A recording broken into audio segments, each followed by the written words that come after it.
These 20 sentences maximize my social intelligence and it's gonna maximize yours too.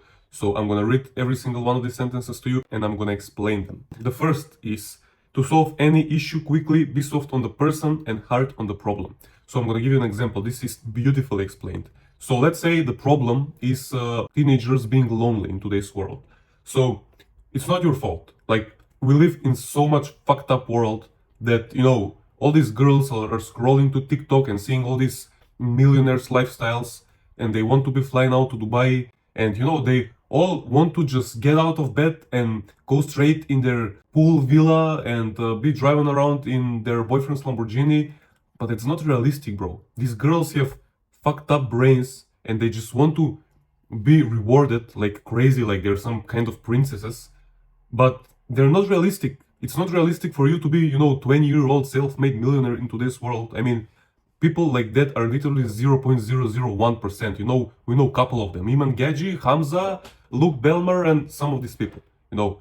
So, it's not realistic to be the type of person that this woman desire. So it's totally normal in today's world to be lonely. I'm not saying it's good, it's bad, but it's totally, you know, normal in today's world. So it's not your fault, basically. And this is basically attacking the problem and not attacking you. As you can see, I was soft on you. I said that it's not your problem, but then I attacked the problem. Let's go to the second thing. Pretend everyone was sent to teach you something. So I implemented this recently, this theology that everyone, literally everyone, even the homeless guy on the street is sent to teach me something.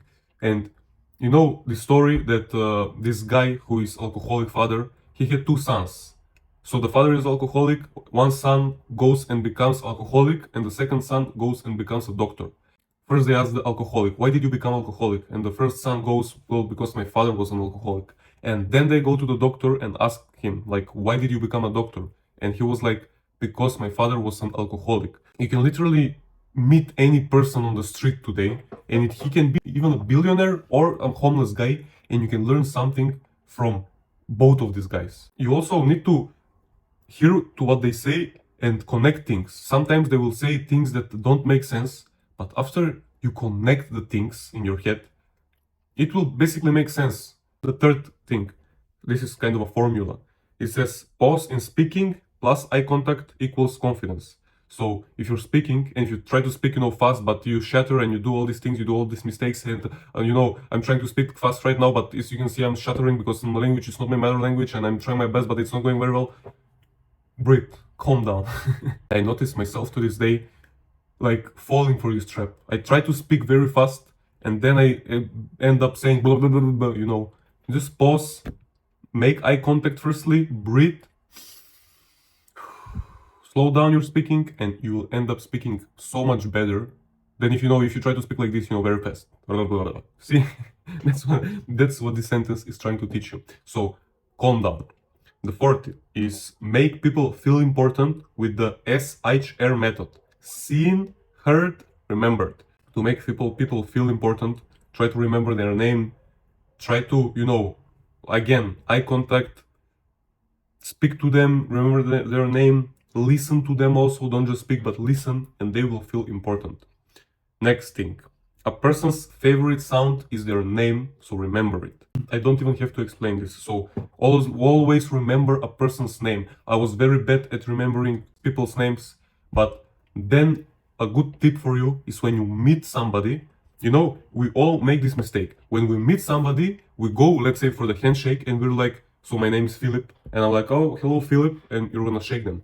But don't do that. If you say that, your focus is on you saying your name, but instead of your focus being on yourself, try to put the focus on the person you're meeting. So instead of saying, oh, hello, my name is Philip, be like, hello, what's your name? Tony. Hello, Tony, my name is Philip. This is so much better to do instead of you saying like, oh, hello, my name is Philip, and then they say their name, but you don't even listen to it and forget it. The next thing, praise publicly, criticize privately. I think we as a man are very good at this because we tend to, you know, when we're with our friends, so let's say I'm with my best friend and we're alone and we're just, you know, going somewhere, I'm like talking shit to this guy, bro. I'm criticizing this guy. I'm like, you bitch, you're stupid. Why did you do that? How could you do that? You're so dumb, blah, blah, blah. I'm criticizing him. But then when I'm not with him and when I talk to other people about him, I'm like, bro, this guy is such a nice guy. He's so smart. He did this very good thing. I know girls are not good with this. They're like, when they're with their girl, they're like, oh my god, you're such a baddie, you're so beautiful. And then when they're with their other friends, they're like, oh, she's such a bitch, I can't stand her, and all these things. So try to do like we do it, you know. When we're with our boys, we criticize them privately, but when we're in public, we praise them. Next, build the habit of responding with yes and, because it advances their idea. So even if you don't agree with someone, even if they say, you know, Kamela should have won these elections, and I don't agree with that, and I actually respect this person, I'm gonna be like, yes, but don't you think that Kamela didn't provide any solution to any problem out there? I'm not gonna be like, no, you dumb fuck, Trump should have won, and he's won basically, so fuck you. No, I'm gonna be like, yes, but, you know, I'm basically agreeing with them and then implementing my idea of how I view things. So this is a very good tactic in sales. If you get across some negative response to your sales pitch, like, oh no, but I have to think about it, you should be like, yes, but how much time do you need to think about this? And they're like, well, maybe around 2 weeks. And you're gonna be like, but don't you think in 2 weeks, like, you're gonna be profitable if you buy my course? And they're like, oh, well, actually, yeah, so closed. Another thing it can be, you know, a rejection can be, but I think it's out of my budget, it's so expensive. And you're gonna be like, yes, but don't you think the return of this will be so much better instead of you buying some cheap thing and then not getting the return?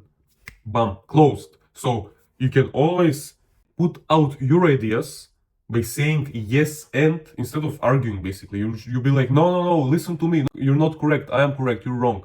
No one's gonna listen to you if you speak like that. But if you say yes but, everyone is gonna agree, because you basically agree with them, and then you try to logically insert your opinion on them. Next, avoid complaining or gossiping. Nobody likes to hear it. This is very, very, very true. If anything happens to you and you feel like complaining, just repeat this in your mind. Do you need therapy, bro? You complaining? You need therapy? Just repeat this in your head and you're gonna be like, well, no, and just continue with your life. Don't complain, bro. Nobody wants to hear that shit. Don't gossip too. Like, gossiping is basically for girls who don't have jobs and, you know, all day they scroll on IG and TikTok and they chat with their girls and they gossip all day. That's not for us. And also complaining. Like, why do you complain, bro? Do you need therapy? If you need therapy, go to therapy. Don't complain. Next. Storytelling is a superpower. Use this structure: setup, tension, and resolution. So I'm gonna give you an example about this. A couple of weeks ago, I was with my girl. We were walking around town and we were about to cross the street. And you know, we're on the zebra and this very fast going bus approaches us. But he was far away. He was like 500 meters away. And I'm like, okay, he is far away, we can cross, and then he's gonna brake a little bit so we can go and nothing is gonna happen. And I'm basically walking and I'm not even looking at the bus. I basically, with my perception, I'm seeing that this bus is very fastly approaching us and like he's not planning to stop. And I'm like, well, I'm not even looking at him, but I have like this sixth sense, like Superman, you know. And basically he's about to hit us, and I'm like, in the like millisecond, I'm grabbing my girl's hand and I'm starting to run to save our life, basically. This guy didn't even stop. He was like, he was this close to hitting us. I'm very thankful to God that he saved us. But if I didn't act in the second, basically the millisecond, or if I, let's say, I started running myself but I left my girl, she would have been dead right now. I remember him making a face like, and I'm like, you motherfucker, and I started running to chase this guy to basically beat him up, and he basically drove off. And then I called the police, and to this day I didn't receive a call or anything. I don't want his money or something, but I want him to pay a fee, basically, because if this was basically an old grandma crossing the street, she would have been dead right now. This is the example. You come up with a story, like I said, so we are walking to my girl and we were about to grab something to eat, and then I'm building the tension and we're crossing the road and I see this bus coming and he's going very fast. I'm building the tension. And I'm like, just when he's about to hit us, I'm like grabbing my girl's hand and I'm running. And this is the very tense thing. And then I'm like, thanks God, I reacted in the second, I went to the, to the other side of the road, and this guy just drove off, and this is like the resolution, basically. I called the police, and this is the end of the story. If you tell your stories like this, I mean, it's pretty interesting to listen to. You want to hear what happened at the end, and all these things. Next thing. Every dog, this is very interesting, every dog has its day because dogs are friendly. This doesn't even need explanation, bro. Every dog has its day because dogs are friendly. If you're friendly, if you're positive, every day will be your day. This is very great set. The quality of your relationship determines the quality of your life. This is very true. If you're in some toxic relationship, you're gonna have a toxic life, basically. I know this because I'm in a great relationship and my life is great. And on the other hand, my brother is in a very toxic relationship and his life is toxic. Every day something bad happens to him. And on the other hand, every day something good happens to me. So this is very true. Just choose your relationships wisely. If you're in a good relationship, everything will be good. You will sail smoothly. But if you're in a toxic relationship, your life will be pretty depressed, bro. Pretty depressing. To discover blind spots, build an inner circle that will give you an honest feedback. This is the thing I said before with, our friends. When you're with your friend privately, you talk shit to each other. You say your, blind spots. You expose yourselves.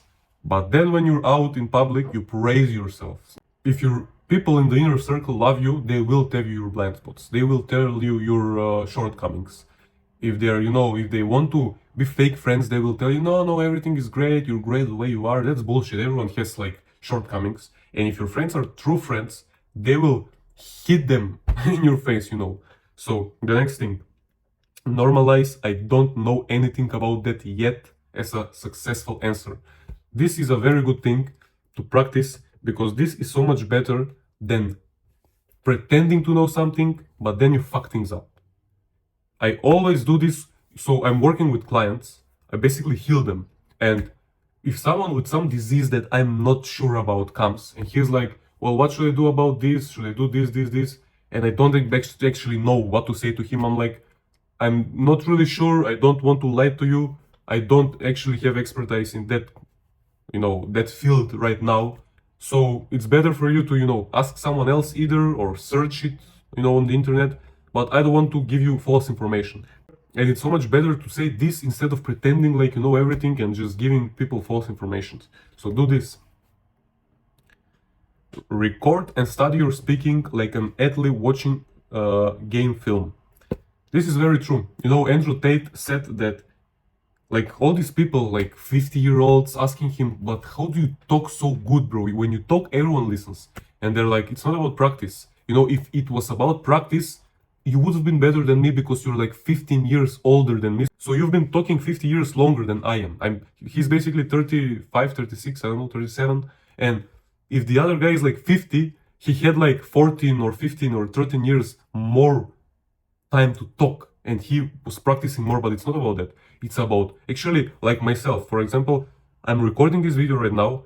And after this, when I edit it and when I do all these things, I'm actually gonna watch this video for like 2, 3, 5 times, 10 times if I have to. So I can see where I'm making a mistake, so I can see where I'm stuttering. If I can see, for example, right now I'm trying to come up with some word, the perfect word, but I just can't. And I'm gonna look back at these things and I'm gonna try to find the perfect word that I wanted to say right now. And this is basically you watching yourself and like giving feedback to yourself and improving. This is the right way to improve. It's not by practicing. If it was about practicing, the people who talked all day, the hairdressers, would have been the best speakers, but they're not. Great leaders create more leaders, not followers.